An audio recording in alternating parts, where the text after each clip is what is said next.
அனைவருக்கும் வணக்கம். நான் உங்கள் குரு தங்கராஜன். ஏஜேஎஸ் அப்பா ஜோதிட சூத்திரம் ஆத்மா ஜீவா சரீரா முறையில் திருமண பொருத்தம் பார்க்க, ஜாதக பலன் பார்க்க 64 விதிகள். இந்த ஜாதகத்துக்கு 43 வயசு. இதுவரைக்கும் இன்னும் குழந்தை பாக்கியம் இல்லை. இந்த ஜாதகத்துக்கு குழந்தை பாக்கியம் இல்லை அப்படிங்கறத ஆத்மா ஜீவா சரீரா அப்படின்னு சொல்லக்கூடிய அந்த விதியை கொண்டு எப்படி இதை நாம பார்க்கிறோம். அப்பா ஜோதிட சூத்திரம் ஜோதிடத்தில் புதுமை, ஜோதிடத்தில் புரட்சி, ஜோதிடத்தில் மறுமலர்ச்சி, ஜோதிட சீர்திருத்த கருத்துக்களை கொண்டதுன்னு சொல்றோம். ஒரு ஜாதகத்திற்கு குழந்தை பாக்கியம் கிடைக்கணும் அப்படின்னு சொன்னா பொதுவா 5ஆம் பாவம் அப்படின்னு சொல்லுவாங்க. குழந்தை பாக்கியம்னா 5ஆம் பாவம், 5ஆம் பாவாதிபதி. அதற்கு அடுத்ததாக புத்திரக்காரகனாகிய குரு 2வது நிலை. 3வதாக காலபுருஷனுக்கு 5 சூரியன். இந்த 3ம் ஒரு ஜாதகத்தில் கெட்டுவிட்டால் அவர்களுக்கு குழந்தை பாக்கியம் கிடைக்காது. இப்ப இந்த ஜாதகத்திலே கெட்டு போச்சா அப்படின்னா, இந்த ஜாதகத்தை பார்த்த உடனே கெட்டு போச்சு அப்படிங்கறத நம்மளால கண்டுபிடிக்கவே முடியாது. ஏன்னு கேட்டா, லக்னத்திற்கு 5ஆம் பாவ அதிபதியான செவ்வாய் லக்னத்திற்கு 11ஆம் பாவத்துல தான் உட்கார்ந்து இருக்கார்.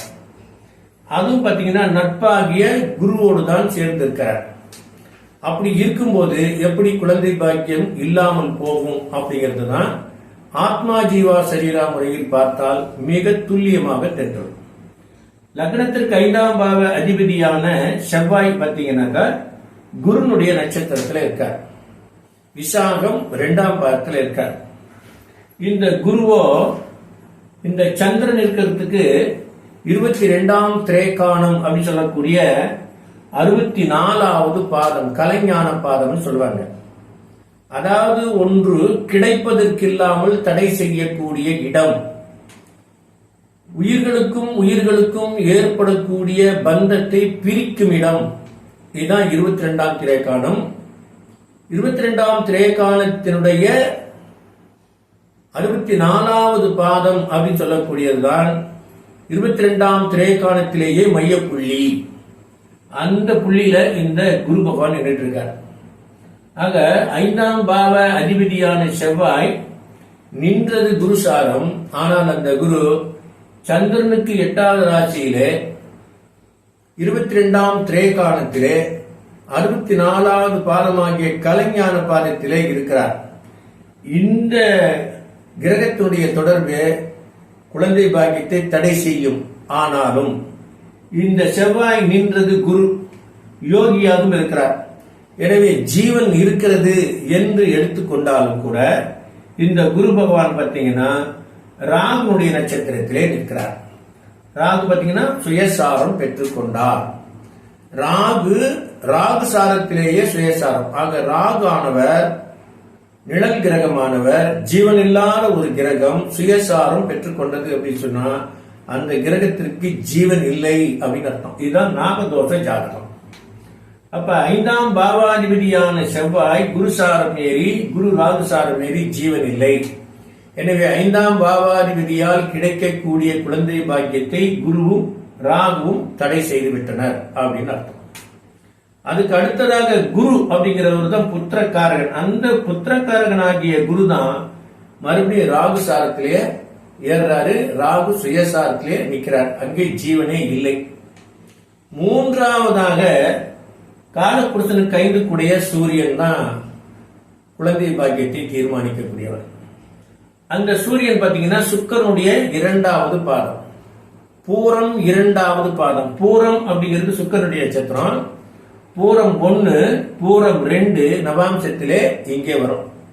அப்ப இந்த சூரியன் சுக்கரனுடைய நட்சத்திரம் 2ஆம் பாதத்திலே இருப்பதால் நவாம்சத்திலே சுக்கரன் நீச்சம் பெற்ற காரணத்தினால் சூரியனாலும் குழந்தை பாக்கியத்தை தர முடியவில்லை. 3வது காரணம்.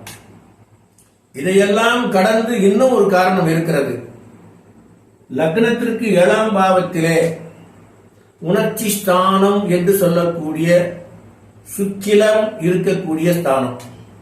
அந்த ஸ்தானத்தில் இருக்கக்கூடிய கிரகமாகிய ராகு தன்னுடைய சுயசாரம் பெற்றுக்கொண்டார். 7ஆம் பாவம் என்பது சுக்கிலம் இருக்குமிடம். அந்த சுக்கிலம் இருக்குமிடத்தில் இருக்கக்கூடிய ராகு சாரத்தில் நிழல் கிரக சாரமாகிய ஜீவன் இல்லாத கிரகத்தினுடைய சாரத்திலே இருப்பதால் இந்த ஜாதகருடைய விந்து சக்தியிலே, விந்து அணுக்களிலே உயிர்த்தன்மை மிகவும் குறைவாக இருக்கிறது. அதனால் குழந்தை பாக்கியம் இல்லை.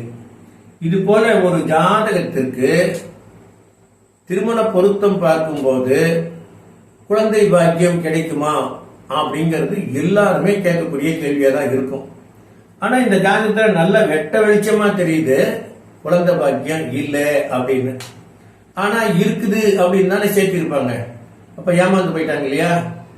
இது போல நீங்களும் உங்களுடைய குழந்தைகளுக்கு, உங்களுடைய சகோதர சகோதரிகளுக்கு, உங்களுடைய நண்பர்களுக்கு, நீங்கள் ஜோதிடராக இருந்தால் உங்களுடைய வாடிக்கையாளர்களுக்கு, நீங்கள் ஜோதிட மாணவர்களாக இருந்தால் நீங்கள் கற்றுக்கொள்ள வேண்டிய முக்கியமான இந்த விதிகளை கவனமாக கற்றுத் தேர்ந்து பொருத்தம் சேர்க்க வேண்டும். இல்லாவிட்டால் உங்களுடைய குடும்பத்தில் இருப்பவருக்கும் இந்த நிலை ஏற்படலாம், உங்களுடைய நண்பர்களுக்கு ஏற்படலாம், உங்களை நம்பி வரக்கூடிய வாடிக்கையாளர்களுக்கு ஏமாற்றத்தை தரலாம். இது போல ஜோதிட சாகசங்கள் அப்படின்னு சொல்லலாம். ஏன்னா ஜோதிடம் என்பது நாம் நினைப்பதை போல மிகவும் எளிதான ஒன்று இல்லை. பலவிதமான நுட்பங்களால் நிறைந்தது, அறிவுபூர்வமானது. அதனால் நீங்கள் அடுத்து திருமண பொருத்தம் பார்க்கும்போது குழந்தை பாக்கியம் இருக்கிறதா என்று தெரிந்து கொள்வதற்கு இந்த விதிகளை கடந்து இன்னும் பல விதிகள் குழந்தை பாக்கியம் இல்லாமல் போவதற்கான காரணிகளும் இருக்கின்றன. அப்பா ஜோதிட சூத்திரம் உங்களுக்கு அதற்கான பூரணமான காரண விளக்கங்களை உங்களுக்கு தெரியப்படுத்தி, எந்த ஜாதகத்தில் குழந்தை பாக்கியம் இல்லாமல் இருக்கிறதோ அந்த ஜாதகத்தில் அந்த காரணம் இருக்கிறதா என்பதை நீங்கள் கண்ணாடியிலே முகம் பார்ப்பது போல் பார்த்து தெரிந்து தெள்ள தெளிவாக பலன் கூறக்கூடிய ஒரு விதிதான் அப்பா ஜோதிட சூத்திரம். 944 28 94 699 வாட்ஸ்அப் நம்பர். உலகத்தின் எந்த பகுதியில் இருந்தாலும் அப்பா ஜோதிட சூத்திரத்தினுடைய 64 விதிகளை நீங்கள் தெரிந்து கொள்ள வாட்ஸ்அப் நம்பரிலே நீங்கள் தொடர்பில் வந்து எப்பொழுது வேண்டுமானாலும் நீங்கள் கற்றுக்கொள்ள முடியும். ஜாதகம் பார்க்க முடியும், திருமண பொருத்தம் பார்க்க முடியும். எந்த கேள்வியாக இருந்தாலும் அந்த கேள்விக்கு நேர்மையான உண்மையான பதிலை தெரிந்து கொள்ள அப்பா ஜோதிட சூத்திரம் உங்களுக்கு உறுதுணையாக இருக்கும். மீண்டும் சந்திப்போம். நன்றி, வணக்கம்.